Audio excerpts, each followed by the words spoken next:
It's the forgotten tribe of vascular surgical patients with significantly poor outcomes for these patients that hasn't changed over decades. It feels intimidating trying to approach a patient to discuss the options of a trial. There's an evolution of technology that is being utilised within the NHS.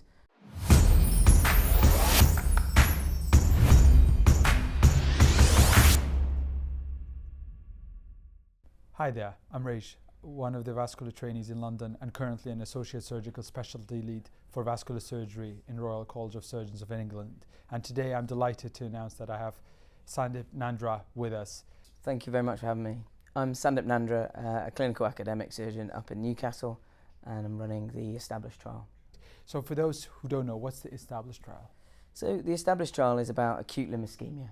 It's the forgotten tribe of vascular surgical patients with significantly poor outcomes for these patients that hasn't changed over decades. And I feel there's an evolution of technology that is being utilised within the NHS. And at the moment, we have no comparative evidence as to whether that technology or devices offers better or similar outcomes to current gold standards. And that's the aim of ESTABLISH, to compare those methods. Right, and it's quite surprising to see that even though something like acute limb ischemia is sort of the bedrock of vascular surgery it's been quite a, Yeah. And you look at the literature, you don't have anything really, right? So there has been work in the field, but it's far less famous or infamous than the CLTI population or the generic PAD population. The work in lysis era and prior to that made steps forward, but as a result, manufacturers have responded to that and developed some devices that offer potentially lytic-free intervention for acute limb ischemia patients. What we don't have is that comparative evidence to know if it's an effective use of NHS money or resource, or if it offers a better outcome for our patients. Right, and in practical terms for everyone listening, what are the groups you're comparing and what is the main outcome you're looking at?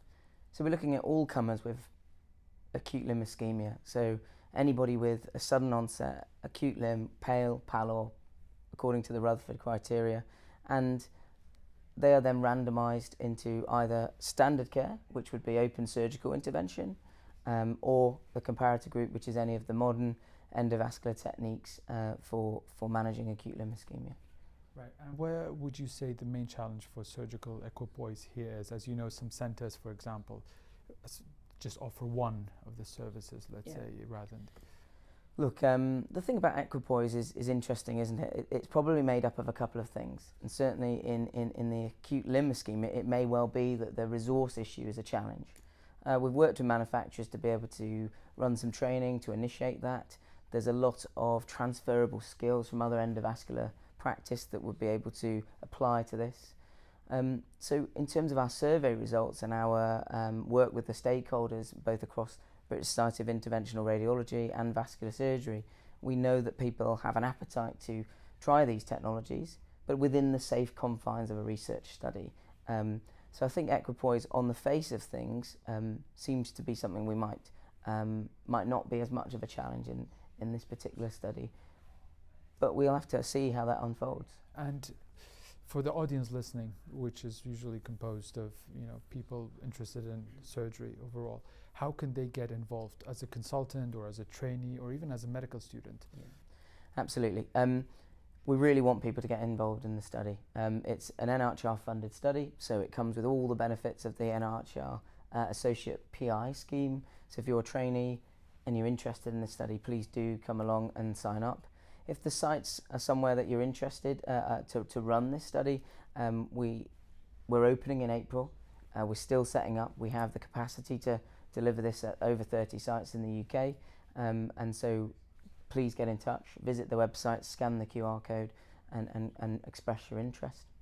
The other thing I would say is that we're developing with the granule package for medical students a resource and training, both probably a hybrid event rather than just online, where we are going to train some medical students and case studies into recruiting patients into trials. So hopefully that will open the door to the full spectrum of people that can recruit. No, I think the main challenge, looking at myself or everyone else who goes into research, is the unknown.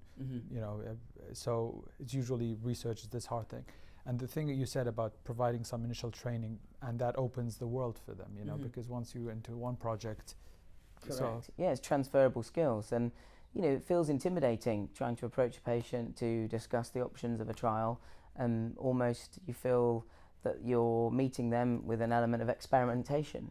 And it's how you handle that with different groups of people that varies from area to area, ethnicity to ethnicity, diversity, and that those challenges are still difficult to overcome in the most experienced of hands. So the more we do it, the more people that do it, and the more skills that we bring to the front, the more likely we are to get every patient on board with these trials.